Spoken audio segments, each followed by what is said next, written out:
आज कार्तिक एकादशी। मी सुरुवातीलाच आपल्याला सगळ्यांना कार्तिक एकादशीच्या मनापासून शुभेच्छा देतो। पुण्याच्या ऐतिहासिक पावनभूमीमध्ये पुणे जिल्ह्याच्या आणि शहराच्या पिंपरी चिंचवडच्या महायुतीच्या उमेदवारांची जाहीर सभा आज मोदी साहेबांच्या उपस्थितीमध्ये या ठिकाणी होतीये। प्रचंड संख्येने पुणेकरांनी प्रतिसाद दिलाय, त्याबद्दल पुणेकरांना मी मनापासून धन्यवाद देतो, मनापासून आभार मानतो। नेहमीच पुणेकरांनी आदरणीय पंतप्रधान नरेंद्र मोदी साहेबांच्यावर मनापासून प्रेम केलं, मनापासून पाठिंबा दिला। देशाचे तिसऱ्यांदा पंतप्रधानपदी विराजमान झालेल्या आदरणीय नरेंद्र मोदी साहेबांच्या नेतृत्वाखाली संपूर्ण देशाचा भौतिक, आर्थिक आणि सामाजिक विकास होतोय। आम्ही महायुतीचे घटक पक्ष सुद्धा देशात सुरू असलेल्या विकासाची परंपरा महाराष्ट्रात देखील पुढे घेऊन जाण्यासाठी वचनबद्ध आहोत। आदरणीय मोदी साहेब हे विकासाचं विजन असलेले नेते आहेत। आदरणीय मोदी साहेबांच्या दूरच्या दृष्टीतून देशाचा विकास वेगाने होतोय। महायुतीचं सरकार देखील त्यांच्या मार्गदर्शनाखाली शिवशाहू फुले आंबेडकरांच्या महाराष्ट्राचा गतिमान विकास करेल। आपल्या सर्वांच्या पाठिंब्याने महाराष्ट्राच्या विकासाचा वेग कित्येक पटीनं वाढवला जाईल, अशा प्रकारची ग्वाही देखील मी आपल्याला सर्वांना त्यांच्या साक्षीने देतो। आज निवडणुका म्हटल्यानंतर आरोप प्रत्यारोप होतात, वेगवेगळे नेतेगण येतात, आपली आपली भूमिका मांडतात, परंतु गेले काही वर्ष एकनाथराव शिंदे मुख्यमंत्री यांच्या नेतृत्वाखाली देवेंद्रजी असतील, मी असतील किंवा आमचे मंत्रिमंडळातील सहकारी असतील, निव्वळ महाराष्ट्राचा सर्वांगीण विकास कसा होईल। मगाशी मुरलीधर मोहोळजींनी केंद्र सरकारच्या वतीनं तुमच्या माझ्या महाराष्ट्रामध्ये ज्या प्रचंड मोठ्या योजना चाललेल्या आहेत त्याचा उल्लेख केला। मला पुणेकरांना सांगायचंय आणि आज सभेच्या माध्यमातून महाराष्ट्राला सांगायचंय, देशात तिसऱ्यांदा पंतप्रधानपदी विराजमान होण्याचा मान या देशातल्या 140 कोटी जनतेने मोदी साहेबांना दिलेला आहे। आज ते तिथं विराजमान झालेले आहेत। पहिल्याच कॅबिनेटमध्ये तुमच्या माझ्या महाराष्ट्रातलं एक महत्त्वाचं बंदर वाढवण बंदराला 75 पाऊण लाख कोटी रुपये देण्याचा निर्णय हा मोदी साहेबांच्या मंत्रिमंडळाने घेतला। खूप महत्त्वाचा निर्णय। जगातली 10 बंदरं आहेत, त्याच्यातलं एक ते बंदर होणार आहे। एवढी चांगली साईट तिथं आहे, 25 वर्ष कुणाला करता आलं नाही, ते त्या ठिकाणी मोदी साहेबांनी करून दाखवलंय। आपल्याला आपल्या राज्यामध्ये पुन्हा महायुतीचं सरकार आणायचंय, त्याकरता तुमचे आशीर्वाद इथं बसणाऱ्या सर्व आम्हा उमेदवारांना हवे। तुमचं पवित्र मत हे आम्हाला हवंय।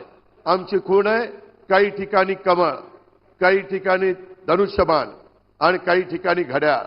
हे गुण आपण लक्षामध्ये ठेवा आणि त्याच्यातून काम करत असताना आम्ही ज्या योजना दिल्या, ज्या योजना आज महाराष्ट्रामध्ये लोकप्रिय झाल्या, मग माझी लाडकी बहीण योजना असेल, 2,30,00,000 गोरगरीब महिलांना सर्व जाती धर्माच्या या योजनांचा लाभ देण्याचं काम आम्ही करतोय।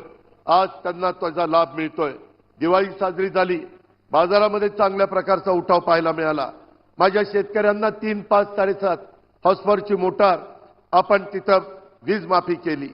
माझ्या तरुणींना एक चांगल्या प्रकारे प्रशिक्षण देण्याच्या करता आपण त्यांना मानधन सुरू करतोय, त्याच्यामध्ये 6,000, 8,000, 10,000 रुपये देतोय।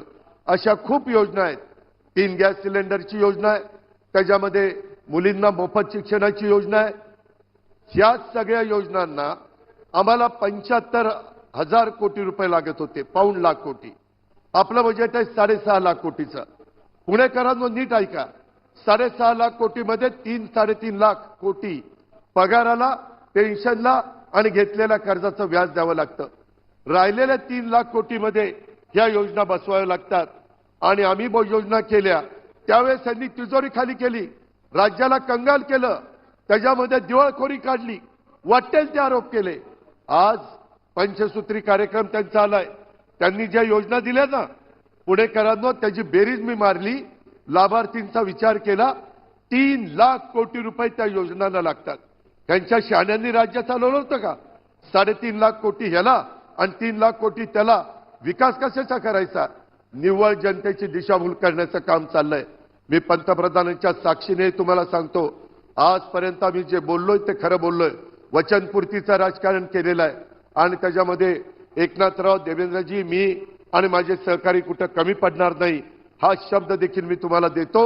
आणि इथून पुढच्या काळामध्ये राज्याला प्रगतीपथावर नेत असताना देशाचे पंतप्रधान नरेंद्र मोदींचा तुमच्या माझ्या राज्याला मोठ्या प्रमाणावर विकासाच्या बाबतीमध्ये कसा फायदा करून घेता येईल याकरता हे महाराष्ट्र सरकार कुठं कमी पडणार नाही याबद्दलची ग्वाही देतो. त्याकरता आणि आपण सुरू केलेल्या योजना पुढे 5 वर्ष चालवण्याच्या करता तुम्ही महायुतीच्या सन्माननीय उमेदवारांना तिथं कमळ, घड्याळ आणि धनुष्यबाण याला आपलं पवित्र मत देण्याचं मी आव्हान तुम्हाला सगळ्यांना करतो. केंद्राच्या विचाराचं जर राज्य सरकार आलं तर त्याच्यातनं तुमच्या माझ्या राज्याचा फायदा आहे. आपल्या सांध्यापासून बांध्यापर्यंत जनतेचा फायदा आहे. तो फायदा आपण मोठ्या प्रमाणावर घेण्याच्या करता ते तुमच्या हातात आहे, तुमच्या पवित्र मतामध्ये. त्याकरता आपण सर्वांनी आपल्या राज्यामध्ये पुन्हा मोठ्या संख्येने महायुतीचे उमेदवार विजयी करावेत. गेल्या वेळेस खूप मोठी ताकद आपल्या जिल्ह्यांनी, आपल्या शहरांनी या महायुतीला दिली. त्याच्यामध्ये आणखीन वाढ करण्याचा प्रयत्न करा. तुम्ही टाकलेल्या विश्वासाला आम्ही उमेदवार कुठेही तडा जाऊन देणार नाही हा शब्द मोदी साहेबांच्या साक्षीने देतो आणि आपल्या सगळ्यांची रजा घेतो. जय हिंद, जय महाराष्ट्र.